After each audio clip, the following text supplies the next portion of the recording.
நாம் தவறிவிட்ட வாய்ப்புகள். இந்த இஸ்ரேல் மக்கள், இந்த யூதர்கள் தவறிவிட்ட இந்த வாய்ப்புகளை அது பற்றி நாம் தியானிக்க போகிறோம். எதை அவர்கள் தவறிவிட்டு உள்ள அந்த வாய்ப்புகள் என்று நம்ம கொஞ்சம் பார்க்கலாம். லூக்கா 19ஆம் அதிகாரத்தில் 41-47 வரையிலே நான் வாசித்தேன் அல்லவா, அதிலிருந்து தியானிக்க போகிறோம். பிரியமானவர்களே, இயேசு நரகத்தை பார்த்து கண்ணீர் விட்டார், அழுந்தார் என்று சொல்லப்படுகிறது. ஏன் இயேசு கிறிஸ்து வந்து அழுகணும்? எதற்காக? நீங்களும் நாங்களும் தாங்க அழுகணும். உங்களை குறித்து, உங்க குடும்பத்தை குறித்து, உங்க பிள்ளைகளை குறித்து, நம்மை குறித்து தான் நாம தான் அழுகணும். இன்னைக்கு எத்தனை பேர் அழுது கொண்டு இருக்கிறார்கள், ஆனால் பலன் இல்லை, பதில் கிடைக்கிறது இல்லை. இயேசுவை தேடுபவர்களுக்கு கண்டிப்பாக பலன் இருக்கிறது. ஆனால் இயேசுவே அழுகிறாரு. வேடிக்கையால எடுத்து வைத்துக் கொள்ளுங்கள். அப்ப ஏன் இயேசு அழுகிறார் என்று நாம் சிந்தித்தோமானால் அதுக்கு ஒரு காரணம் உண்டுங்க. அவர் பாருங்க, ஒலிவு மலையிலிருந்து வராரு எருசலேம் சிட்டி. இந்த சம்பவம் என்ன சம்பவம்னாக்கா, பாம் சண்டே. இதோடைய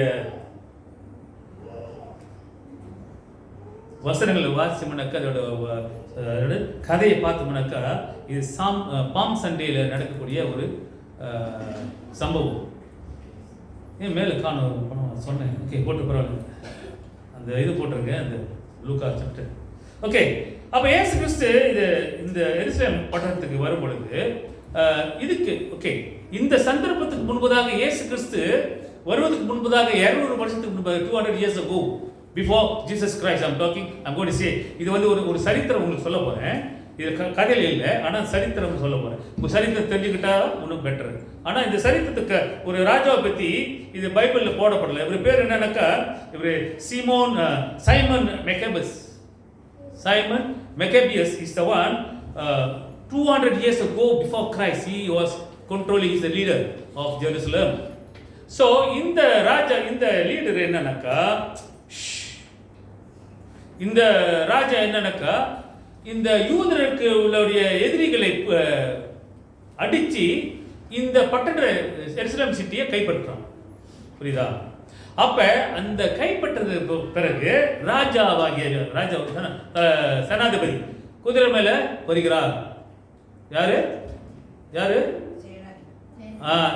இந்த கைப்பற்றணும். ஓகே, அதை நல்லா கேட்டுங்க, அப்பதான் உங்களுக்கு எல்லாம் ஓகே. அப்ப அதுல வரும்பொழுது இந்த மக்கள் யாரு? இஸ்ரேல் மக்கள். அந்த பட்டணத்தில் உள்ளவங்க ஹலோ ஹல்லேலூயா அப்படின்னு சொல்லல, ராஜா வாழ்க வாழ்க என்று ஆர்ப்பரித்தார்கள். அப்ப ஒருத்தர் வந்து என்னை நீங்க பாராட்டும் போது எனக்கு எப்படி இருக்கும்? ஓ, அப்படியே தலை தூக்கி இருக்கும் இல்லையா, பாராட்டுகள். அப்படிதான் இருந்தது இவனுக்கு. யாருக்கு? இந்த சைமன் பேர் ஞாபகம் வச்சுங்க. இது 200 வருஷத்துக்கு முன்னுக்கு இயேசு கிறிஸ்து பிறப்பதற்கு முன்பதாக நடந்தக்கூடிய சந்தர்ப்பத்தை நான் உங்களுக்கு சொல்றேன். அதே பிறகு இயேசு கிறிஸ்து வந்த பிறகு இயேசு கிறிஸ்து இப்ப எருசலேம் சிட்டியில பட்டணத்துக்கு நுழையிறாரு. புரியுதுங்களா? அவர் அந்த பட்டணத்துக்கு நுழைய போய் எருசலேம் சிட்டிக்கு சிலுவையில் யாரையாவது உள்ளுக்கு வரும்போது என்ன நடந்துச்சு?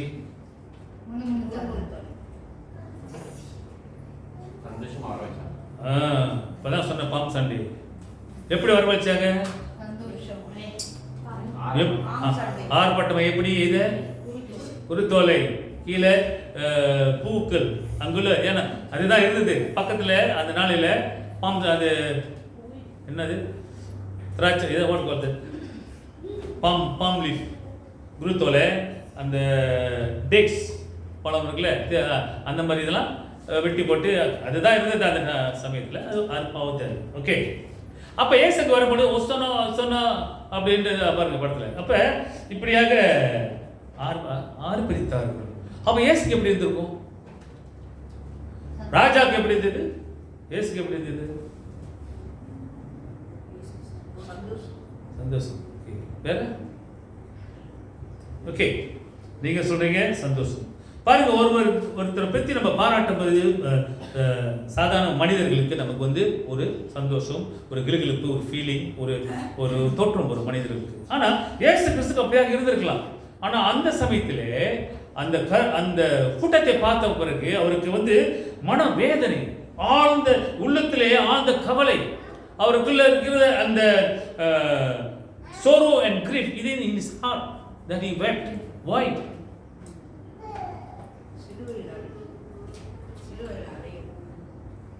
சிலுவையில் அறையுது.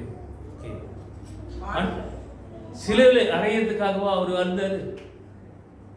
நான் சிலுவையில் அறைய போறேன், அதுக்காக நான் அழுகிறேன். அவங்களுக்காக. ஏனென்றால் இவர்கள் மனம் மாறவில்லையே அப்படின்ற ஒரு ஏக்கம். இவர்கள் குறித்து அவர் கவலைப்படுகிறார். ஓகே, அப்ப அந்த 40 எடுத்துக்குமா, வாசிப்போம். இனிமே வாசி போ. அவர் சமீபமாய் வந்தபோது நகரத்தை பார்த்து அதற்காக கண்ணீர் விட்டு அழுது. எதையை பார்த்து?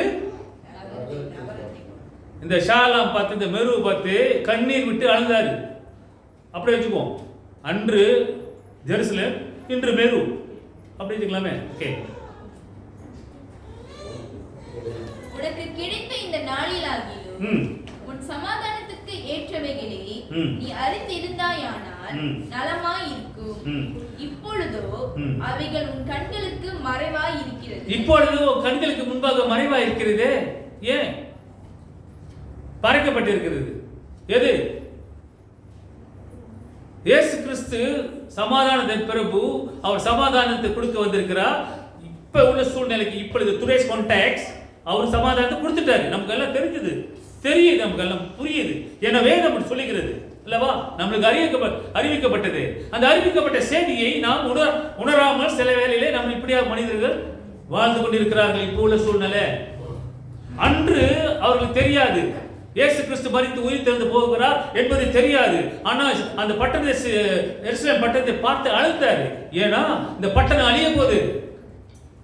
ஏனென்றால் நீங்க அழிய போறீங்க. இன்று அப்படியே திருப்பி மேரு அழிய போது, நீங்கள் அழிய போறீங்க சொன்னார். எப்படி இருக்கும்? புரியுதுங்களா? இதுதாங்க நம்ம எடுத்துக்கொள்ளக்கூடிய அன்று இன்று உள்ள எப்படி இருக்கு அப்படின்னு. அப்ப இவர் பாருங்க, அது குறித்து உன் சமாதானத்துக்கு ஏற்றவைகளை நீ அறியாது இருந்தாயானா, அப்ப இயேசு கிறிஸ்து கொடுக்க போகிற சமாதானத்தின் பிரபு என்று நம்ம அறிக்கைகிறோம், சொல்லுகிறோம். அவர் தான் இந்த உலகத்தின் சமாதானம் கொடுக்கிறவர். அந்த சமாதானத்தை நம்ம ஏற்றுக்கொள்ள முடியலனா, அந்த சமாதானம் என்கிற இயேசு கிறிஸ்துவை நீ ஏற்றுக்கொள்ள முடியலனா, உனக்கு பலன் இல்லை, ஆசீர்வாதம் இல்லை. அதுதான் அவர்கள் நிராகரித்தார்கள்.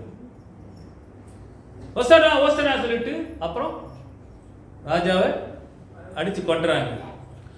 அவர்களுடைய நோக்கம் என்ன?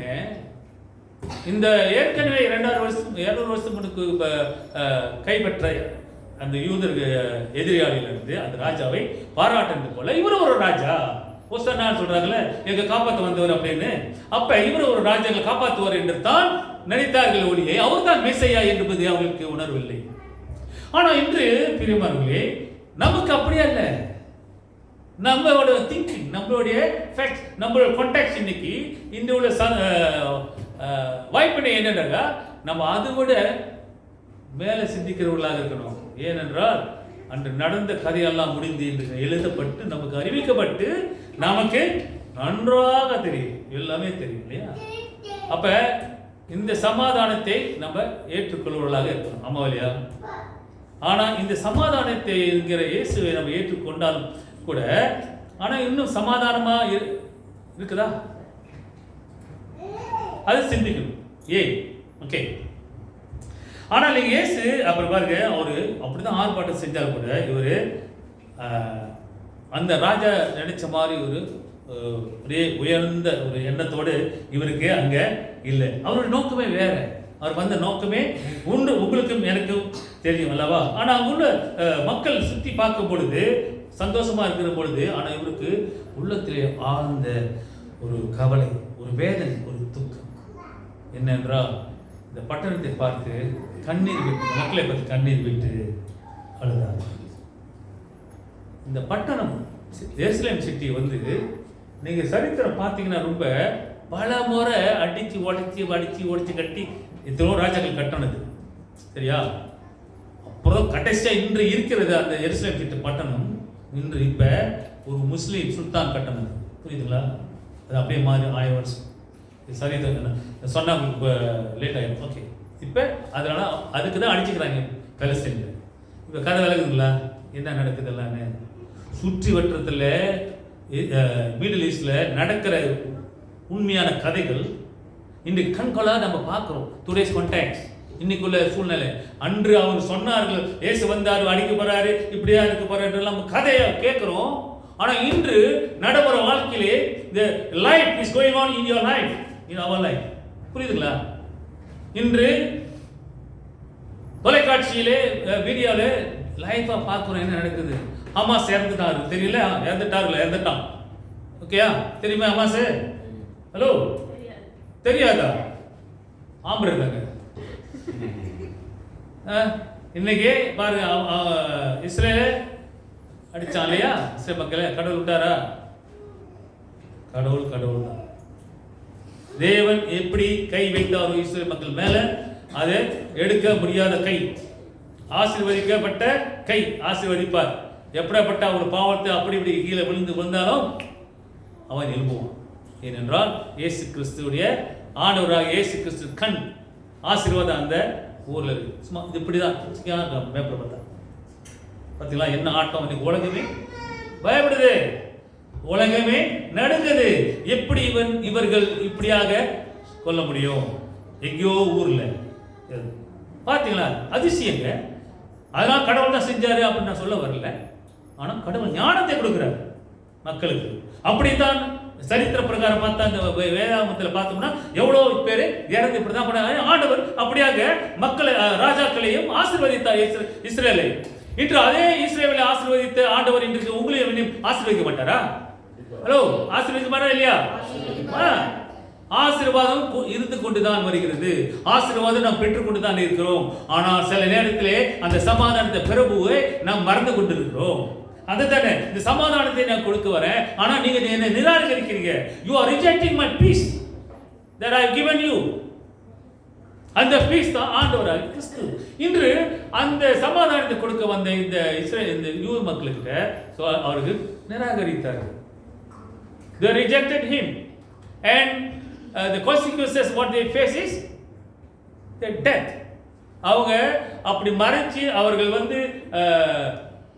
நிராகரித்ததுனால எவ்வளோ மக்கள் பிரிமானவர்களே இயேசு கிறிஸ்து வருவது முன்பதாக கோடிக்கணக்கான லட்சம் கணக்கான யூதர்களை பிடித்து அடிமத்தனத்தில் வைத்து கொன்றார்கள். அங்கங்க என்ன வித்தார்கள், யாரு மக்களை வித்து அவர்களெல்லாம் சேவகராக கூலி வேலைக்காக பிடிக்கப்பட்டார்கள், கைப்பற்றப்பட்டார்கள். அதில் தான் எகிப்தில் போயிட்டு மாட்டிக்கிட்டாங்க. மோசஸ் கீழே எல்லாம், யோசுவா கீழே எல்லாம் மாட்டிக்கிட்டாங்க. அதுவும் விடுதலை கொடுத்தாரா இல்லையா? ஓகே, இதெல்லாம் தெரியுது உங்களுக்கு கதை இல்லையா? நமக்கு தெரியுது. இப்படிதாங்க நடந்தது. அதே தான் இயேசு கிறிஸ்து வரும்போது அப்படிதான் இருந்தது. இன்று இயேசு கிறிஸ்து வந்துட்டு போயிட்டாரு, இன்னைக்கு அப்படிதான் இருக்கு. ஆமா இல்லையா? இல்லையா?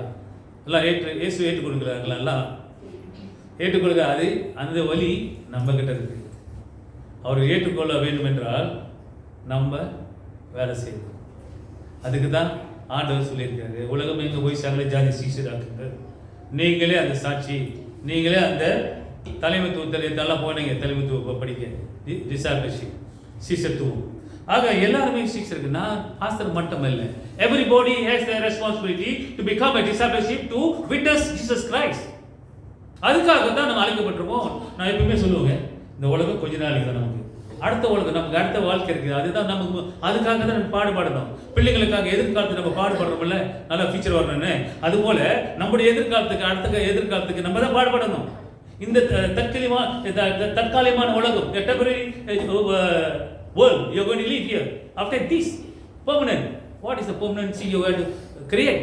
அந்த நிரந்தரமான ஒரு வாழ்க்கையை நம்ம பிடிப்பதற்கு நம்ம என்ன பாடுபட போகிறோம்? நீங்களும் நானும் தான். Individual, not your family or my brother, sister, wife or husband. No, you yourself, your own self. நமக்காகவே, நானே எனக்காகவே நான் பாடல் பண்ணணும். இல்லைன்னா நான் செத்துருவேன், அவ்வளோதான். புரியுது? ஓகே. ஆக இப்படி கண்ணீர் விட்டு அழுது செஞ்சார். இன்று மேசு நமக்காக கண்ணீர் விட்டு அழுகிறதை நம்மளால் அறிய முடியுமோ இல்லையோ எனக்கு தெரியாது. இன்று மேசு நமக்காக கண்ணீர் விட்டு அழுகிறார். நம்புறீங்களா?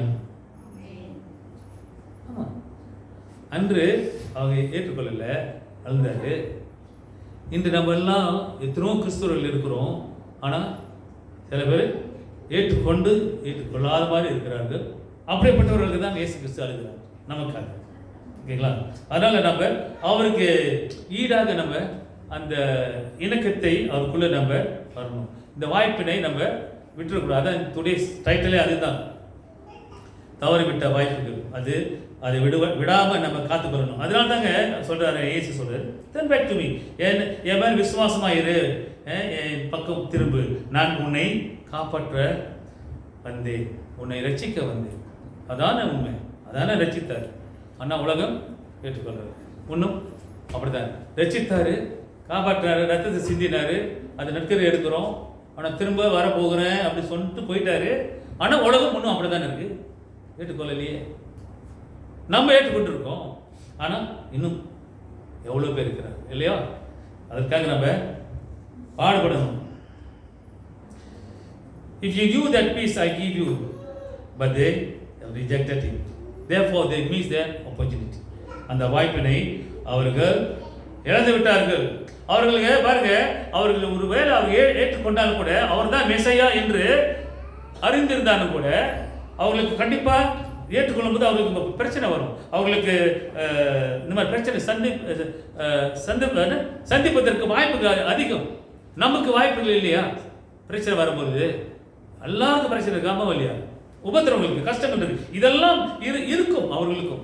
அதே போல பிரிமார்களே, நாம ஆனா இருந்தாலும் நான் உனக்கு அந்த சமாதானத்தை கொடுக்கிறேன் என்று கர்த்தர் சொல்லுகிறார். சமாதானத்தின் பிரபு நம்ம சொல்றோம் இல்லையா? வாயில் அறிக்கிறோம், சமாதானத்தின் பிரபு அப்படின்னு. அந்த சமாதானத்தின் பிரபு என்னோடு இருக்கிறார், சமாதானத்தை கொடுப்பார், எனக்கு சந்தோஷம் கொடுப்பார் என்று அந்த நம்பிக்கை, அந்த விசுவாசம் நம் உள்ளார்ந்த எண்ணத்துக்குள்ளே வரணும். சும்மா அடிச்சுட்டு போகக்கூடாது. சமாதானம் கொடுப்பாரு உள்ள வரணும். அது வந்துட்டு, அது வந்த பிறகுதான் உங்களுக்கு நிம்மதி. அந்த விசுவாசம் நமக்குள்ள வரணும். எத்தனை பேர் நோயில் எழுந்திருப்போம் இல்லையா? பாருங்க, சாதாரண நோய். இது பாருங்க, இந்த ஜோன்சன் மகன் திங்கி வந்து கொஞ்சம் ஃபீவர் தான், ஆனால் பயங்கரமான நோய். கொஞ்சம் மிஸ் பண்ணிங்கன்னா அடிக்கும். பெரியவங்களுக்கே இருந்தது, நான் பார்த்துருக்கேன் எத்தனை. ஸோ அப்படியே இருக்கக்கூடாது. அப்போ அந்த இதுலேருந்து நம்ம விடுபடுறதுக்கு நம்ம என்ன அது நம்புகிறோம், விசுவாசிக்கிறோம். ஆண்டவர் அந்த சமாதானத்தை கொடுப்பார். நான் ஜெபிச்சிட்டேன், ஆனால் நிம்மதி இல்லையே, நடக்குமா நடக்காதா?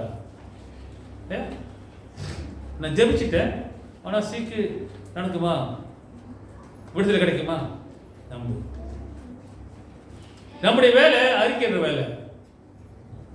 சுகம் கொடுக்கறது கொடுக்காது அவருடைய வேலை, கொடுக்கலன்னா அது அவருடைய வேலை. ஆனால் நம்ம முதல்ல செயல்படணும். ஆனால் சொல்றாருல, சமாதானத்தை கொடுக்க வந்திருக்கிறேன் அப்படி சொல்றாருல, நீ அதை பிடிச்சுக்கோ. அப்படியே பயப்படுறோம். இது நமக்கு முக்கியம் அர்த்தம். அதே வேலை நம்மளும் அதுக்கு செயல்படணும். அப்ப சமாதானத்தை சில வேலையிலே வாய்ப்பினை இவர்கள் விட்டுவிட்டார்கள்.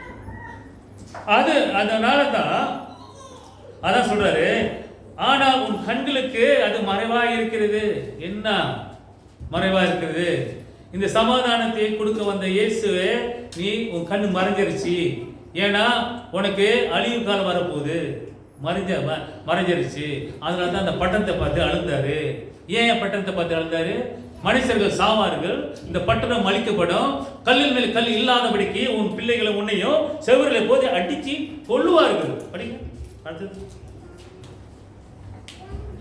உன்னை சந்திக்கும் காலத்தை நீ அறியாமல் போனபடியால். சந்திக்கும் என்னது? நீ சந்திக்கும் காலம் என்ன?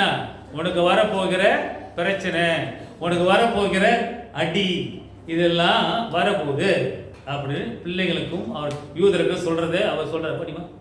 உன் சத்துருக்கள் உன்னை சூழ மதில் போட்டு. உன்னை யாரு? உன் சத்துருக்கள், விரோதிகள் சூழ புடிச்சு கிராமம் கீழே தள்ளுவான், மதியலை போட்டு. அப்புறம் உன்னை வளைந்து கொண்டு எப்பக்கத்திலும் உன்னை நெருக்கி உன்னையும் உன்னில் உள்ள உன் பிள்ளைகளையும் கரையாக்கி போட்டு உன்னிடத்தில் ஒரு கல்லின் மேல் ஒரு கல் இராதபடிக்கு செய்யும் நாட்கள் உனக்கு வரும் என்றார். எத்தனை வசனம் அது? 44. உன்னிடத்தில் ஒரு கல்லில் மேல் ஒரு கல்லில் இராதபடிக்கு அந்த சொன்னார்ல, ஒரு வாட்டி சொன்னார்ல, இந்த சபையை என்ன அவர் சொல்லுவார், 3 நாளில் கட்டுவேன். அது அவரை பற்றி சொன்னார். கல்லில் மேல் ஒரு கல் இல்லாதபடிக்கு, அது அவரை பற்றி சொன்னார். எலும்புவார், 3 நாள்ல கட்டுவேனாக்கா மறிச்சு எலும்புவார். ஓகே, அதே கனெக்ஷன் இங்க இவருக்கு சொல்றது கல்லில் இராதபடிக்கு, உன்னிடத்தில் ஒரு கல்லில் மேல் ஒரு கல்லில் இராதபடிக்கு செய்யும் நாட்கள் உனக்கு வரும். அப்படின்னா இந்த ஜெருசலேம் பட்டணம் பார்த்துருக்கீங்க தானே, அதுதான் பட்டணம், அதுதான் அந்த வால் அப்படி வச்சுக்கோ, ஒன்று காமிச்சிருக்கோங்க. அந்த சொல்லல அந்த கோபுரம் நீ முஸ்லீம்கார பிடிச்சி வச்சிருக்காங்க. What's the name? Al-Aqsa. The temple of the Jerusalem city. What's the name? Malayala. And the mosque பேரு மரியா?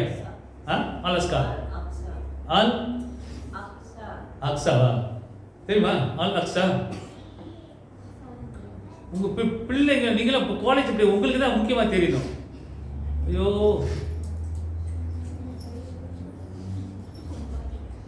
என்னது என்ன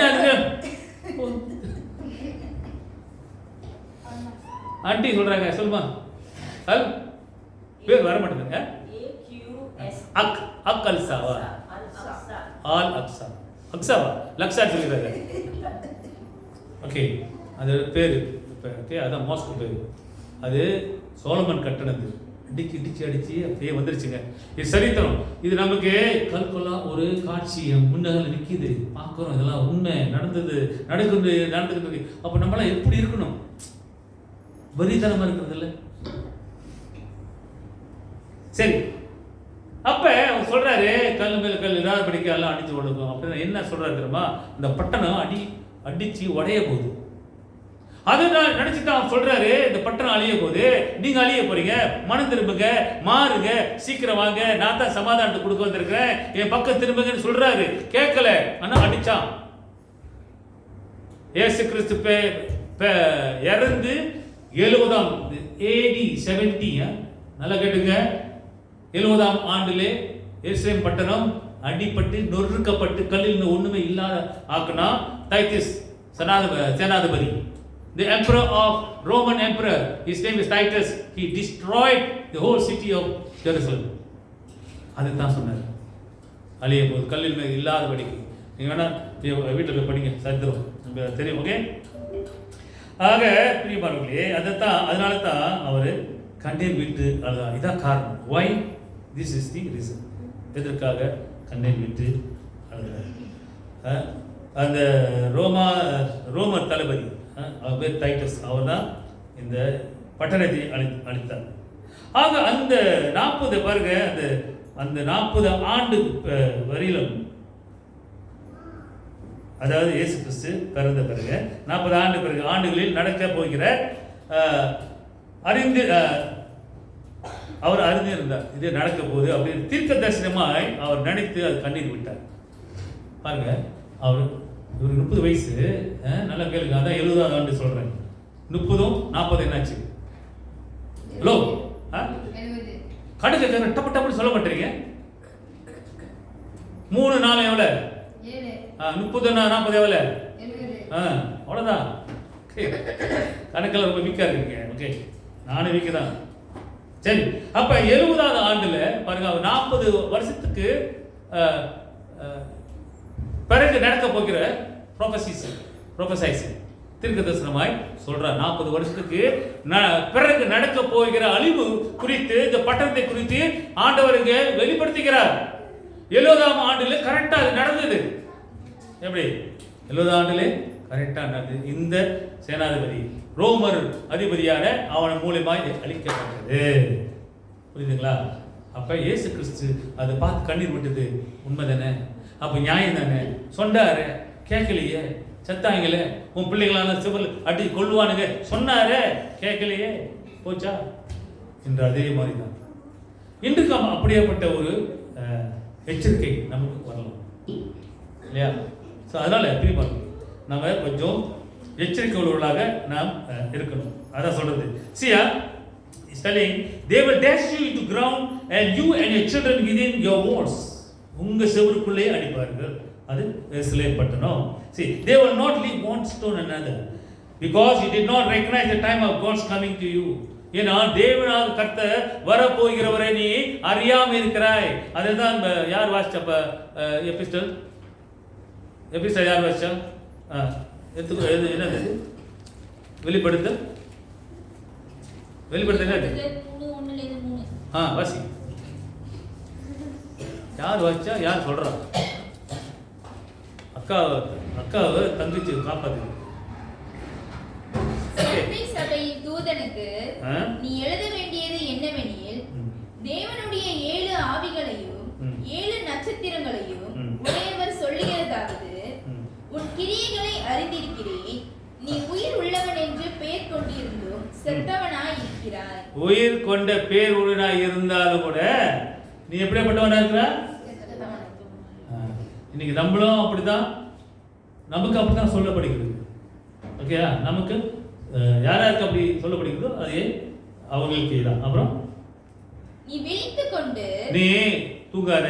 போன வாரம் சொன்னல, தூங்காதே தம்பி தூங்காதே, தூங்காத, சோம்பலா இருக்காத.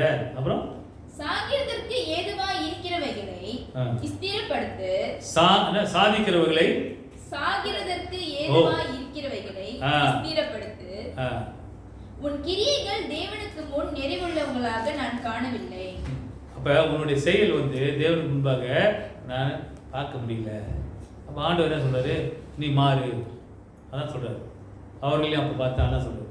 மாறு, இப்படியே இருக்காது, இல்லைன்னா உனக்கு அழிவு காலம் வரும். உங்கள் பிள்ளைங்களுக்கு இந்த பட்டணத்துக்கு அழிவு காலம் வர்றது போல இது அழிவு காலம் வரும் அப்படின்னு அவர் அங்கே எச்சரிக்கை இருக்கிறார். ஆக இன்று பாருங்க, அன்று அங்கே நடந்தது இங்கே நடக்காது என்று என்ன நிச்சயம்?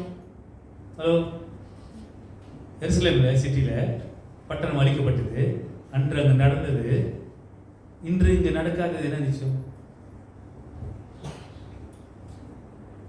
புரியுதா? இன்னைக்கு எச்சரிக்கை நிறைய வருதா இல்லையா? எதிர்ப்புகள் நிறைய வருதா இல்லையா? கிறிஸ்தவர்களுக்கு எதிர்ப்பு நிறைய வருதா இல்லையா? உள்ள லோக்கலே வருது இல்லையா? முஸ்லீம் கண்ட்ரி இவங்களே இன்னைக்கு சொல்றாங்க. இப்போ பாருங்க, மலக்காவில் நேற்று கிறிஸ்தவரை போயிட்டு ட்ராக் கொடுத்துருக்காங்க எல்லாம் கிறிஸ்டினிட்டி பற்றி. இது புதுக்கதை. ஓகே, எல்லாம் தெரிஞ்சுங்க. அப்போ இங்கே என்ன நடக்குதுன்னா, அங்கே உள்ள ரிக்ஷாக்காரன் படம் எடுத்துட்டு அழகாக வீடியோ எடுத்து அனுப்பிட்டான். இப்போ அங்கே அந்த ரிலீஜியஸ் முஸ்லீம் ரிலீஜியஸ் இது இப்போ நடவடிக்கை எடுக்கிறாங்க. புரியுதா? வார்த்தை நான் சொல்லுகிறேன் உங்ககிட்ட, ஆண்டவர் இப்படி சொல்கிறாருமா, இப்படி செய்கிறாரு, மாறுங்க அப்படின்னு சொல்கிறேன். மலாயில தவறா? மாறு தானே சொல்கிறாங்க. சும்மா ட்ராக் கொடுத்து ஆண்டவர் என்ன நல்லது தானே செய்கிறாங்க. ஆனால் ஏன் அவங்களுக்கு கெட்டதாக இருக்குது? இயேசு நல்லது தானே சொன்னாரு, ஏன் அவனுக்கு கெட்டதாக இருக்கு? ஏன் ஏற்றுக்கொள்ளல? அதனால தான் அழிவு, அதான் செத்த பட்டணமே போச்சு. அன்றைக்கு நடந்தது அங்கு, இன்று இங்கு நடக்காதது என்ன நிச்சயம்? நேற்று யார் நிகழ்ச்சிக்கு போனீங்க, இருந்தீங்க தானே? நேற்று அந்த பாஸ்டர் என்ன சொன்னாரு? அந்த பாஸ்டர் சொன்னார்ல ஒரு வார்த்தை என்ன சொன்னார் ஞாபகம் இருக்கா? அங்க நடக்காது என்ன நிச்சயம் சொன்ன? எது பத்தி சொல்லுங்கப்பா. 1 2 3 வேற யார் சொன்னார்ல? யூகேல நடந்தது இங்க நடக்காதா அப்படின்னு சொன்ன? என்ன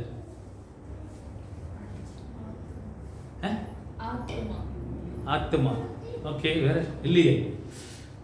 யூகேல மிடில் ஈஸ்ட்ல அப்படின்னு என்ன சொன்னாருன்னா, நல்லா கேட்டுங்க. அவர் சொன்னது, சபை என்ன ஆச்சு?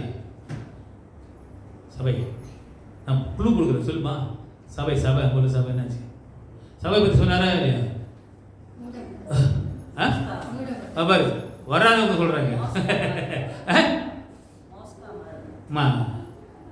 சபை எல்லாம் மூடப்பட்டு அங்க சபையில் 10 பேர் இருக்காங்க அப்படிதான் சொன்னாங்க.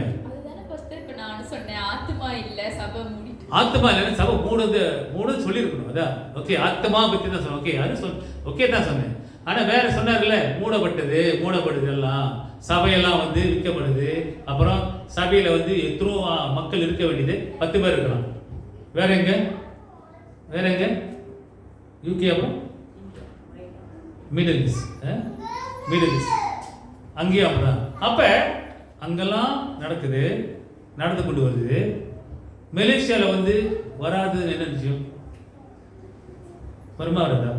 முஸ்லீம் கண்ட்ரி இங்கே ரொம்ப வெறித்தனமாக இருக்காங்க. வருமா வராதா? வருங்க, கண்டிப்பாக வரும். அதுதான் அன்று அங்கே பட்டணம் அங்கே அடிபட்டது போல இன்று மலேசியா, ஏசியா இந்த மாதிரிலாம் வரும்.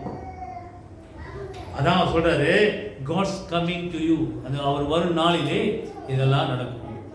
சரிங்க, ரொம்ப ரொம்ப ஓடியிருக்கும். ஓகே, அதனால என்ன சொல்றோம், அவர் என்ன சொல்றாரு, அங்க நடந்தது இங்க நடக்காதுன்றது நான் சொல்றேன், நடக்கும். அதனால நம்ம என்ன செய்யணும், ஆயத்தமா இருக்கணும். Get prepared yourself. அதுதான் ஆண்டவர் இங்க சொல்லுகிறதை பார்க்கணும். இயேசுவோட நம்புங்க, அவர் கண்டிப்பா நம்மளை ரட்சிப்பார். 46, 47 வாசிமா முடிச்சிருவோம்.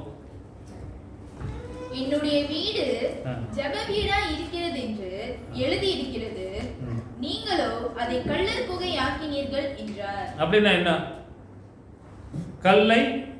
கள்ள குகை அப்படியே திருட்டு குகை, திருட்டு வேலை செய்யுது சபையில். புரியுதா?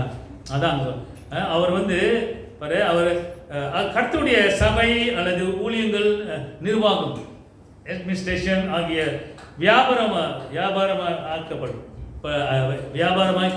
ஆக்கப்படுகிற ஒரு மையமாக வைத்துக் கொள்கிறார்கள். எப்பயும் அப்படிதான் இருக்கு. சபை வந்து பெரிய சபையெல்லாம் பிஸ்னஸ். அந்த காலத்தில் வந்து கத்தரிக் சர்ச்லாம் அப்படிதான் இருந்துச்சு. பிஸ்னஸ் கான்டாக்ட்ஸ், பணம் சம்பாதிக்கணும். சபை விளங்குதா? பணம் சம்பாதிச்சு சபை கட்டுவது ஒரு பக்கம் இருந்தாலும் தனக்கு அவர்களுக்கு அது மையமாக வைத்துக்கொண்டு அந்த மாதிரி திட்டு வேலை செய்தது.